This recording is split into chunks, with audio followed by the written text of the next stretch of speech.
Question 4. A cubical block of side 7 cm is surmounted by a hemisphere. What is the greatest diameter the hemisphere can have? Find the surface area of the solid. तो ये इस तरीके का कोई एक solid structure है जहाँ पे एक क्यूब है जिसके ऊपर एक हेमिस्फेयर सरमाउंटेड है, मतलब उसके ऊपर एक हेमिस्फेयर लगा हुआ है। तो वो कहाँ लगेगा? इसके सीलिंग पे या टॉप फेस पे लगेगा। ठीक है, डायमेंशंस हम बाद में बात करेंगे, बट पहले सबसे पहले हमको सॉलिड स्ट्रक्चर समझ में आ जाना चाहिए। तो इस तरीके से अब अगर इस सॉलिड का मैं टॉप व्यू देखूं, ये इस तरह से दिखेगा टॉप व्यू। अगर मैं इसको ऊपर से ऑब्जर्व करता हूं तो I will see this kind of shape. ये जो है क्यूब का टॉप फेस है which is square in shape, और ये हेमिस्फेयर है इसके ऊपर लगा हुआ है which I will see in the form of a circle. ठीक है, अब ये हमने पूरा क्यूब के सारे साइड्स क्यों टच कर रखे हैं? क्योंकि यहाँ पे बोल रखा है what is the greatest diameter that a hemisphere can have. अब अगर आप देखते हैं इस हेमिस्फेयर का डायमीटर जो होगा, इस सर्कल का डायमीटर वो क्या है? वो क्यूब के साइड के बराबर है। देखिए यहाँ से लेके यहाँ तक क्यूब के साइड के बराबर है, और क्यूब का साइड कितना दे रखा है? 7 सेंटीमीटर। तो ये तो हमें मालूम पड़ गया, the greatest diameter that this hemisphere can have is 7 centimetre. तो वो हम एक बार नोट कर लेते हैं। डायमीटर ऑफ हेमिस्फेयर, ये कितना आ गया हमारे पास? 7 सेंटीमीटर। तो इसी उससे रेडियस आ जाएगा, रेडियस ऑफ हेमिस्फेयर वो डायमीटर का हाफ होता है, इट विल बी 7/2 सेंटीमीटर। ठीक है, तो हमारे पास एक पीस ऑफ इंफॉर्मेशन तो आ गया है। अब ये पूछा है find the surface area of the solid, यानी ये जो सॉलिड है इसका सरफेस एरिया हमको निकालना है। अब आप इसको ये सोचिए कि अगर ये हेमिस्फेयर नहीं होता तो ये हमारे पास किस तरीके का सॉलिड होता है? ये हमारे पास एक क्यूब होता, और क्यूब का सरफेस एरिया या टोटल सरफेस एरिया क्या होता है? 6a²। वो कब होता है? जब हमारे पास सारे के सारे 6 फेसेस हों, front face, side face, back face, another side face, bottom face and top face.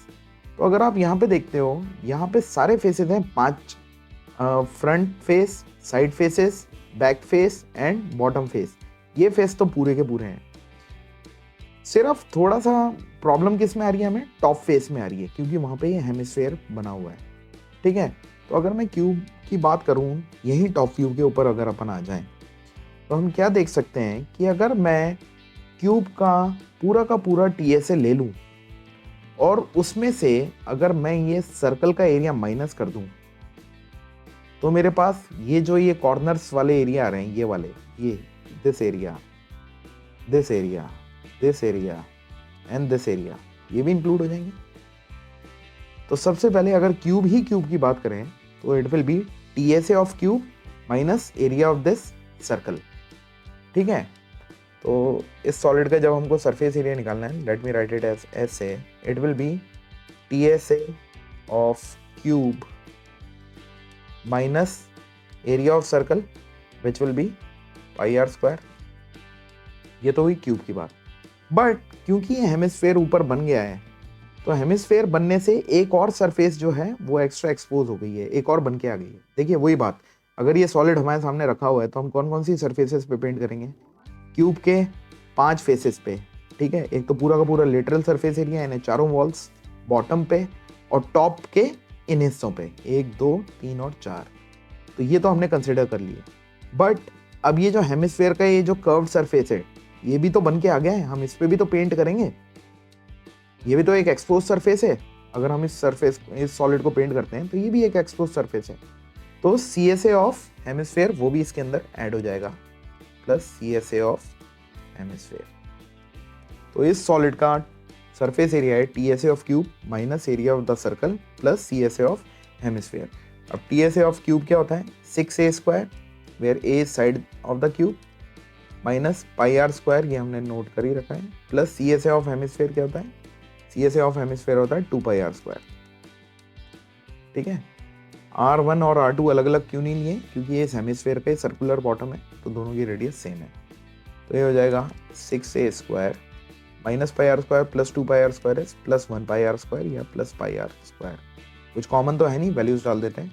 तो 6a is 7 side of the cube, 7² plus 22/7 into radius of hemisphere हमने निकाला था 7/2, तो 7/2 का स्क्वायर या 7/2 इंटू 7/2 सॉल्व कर लेते हैं। ये 7 ने इस 7 को रिड्यूस किया, 2 ने इसको 22 को रिड्यूस किया, अब और तो कुछ हो नहीं रहा है, तो ये हो जाएगा 6 इंटू 7 का स्क्वायर इज 49, तो 6 5 सा होता है 3,350 सा, उसमें से 6 गया तो वो 294, तो 6 इंटू 49 इज 294, ये 7 स्क्वायर इज 49 और 49 को 6 से मल्टीप्लाई करेंगे तो 294 आएगा। ठीक है, इसका फास्ट तरीका क्या है, मैंने 49 की जगह इसको समझा 50, तो 6 इंटू 50 करूंगा तो मेरे पास आ जाएगा 300, और 300 में से मैंने एक 6 को माइनस कर दिया क्योंकि वो 49 था, तो I get 294 plus 11 into 1 into 7 is 77 upon 1 into 1 into 2 is 2। अब देखिए ये सरफेस एरिया एंड वॉल्यूम वाले चैप्टर में आपको ज़्यादातर आंसर डेसिमल्स में छोड़ने रहेंगे। ठीक है, तो अब यहाँ पे आपको फाइनल आंसर जो है डेसिमल में निकालना है, तो अगर आपको इसको डेसिमल में निकालना है तो इसको एलसीएम लेके लंबा सॉल्व मत करो, आप एक काम करो, इस 77/2 को यहीं पे डेसिमल बना दो और वो 294 में ऐड कर देंगे हम। तो इसको अगर मैं डेसिमल बनाता हूँ, 2 1 2, 2 3 6, 1 7 is 17, 2 8 is 16, बचा 1, पॉइंट लगाया तो 10, 2 5 is 10। अब 294 और 38.5 को यहीं के यहीं ऐड कर दो, तो 94 प्लस 38 अगर मैं करता हूँ, 294 प्लस 38, चलिए ऐसे कर लेते हैं, 4 प्लस 8 इज 12, है ना, 9 प्लस 3 इज 12, प्लस 1 कैरी जो था 13, 2 प्लस 1 इज 3 और ये 0.5, तो द टोटल सरफेस एरिया है, surface area of this solid is 332.5 centimetre square. That's our answer. I hope it is clear to everyone.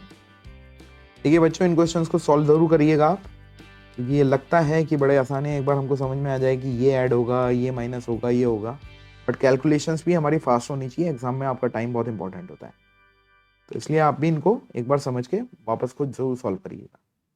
I hope it is clear to everyone. Bye now.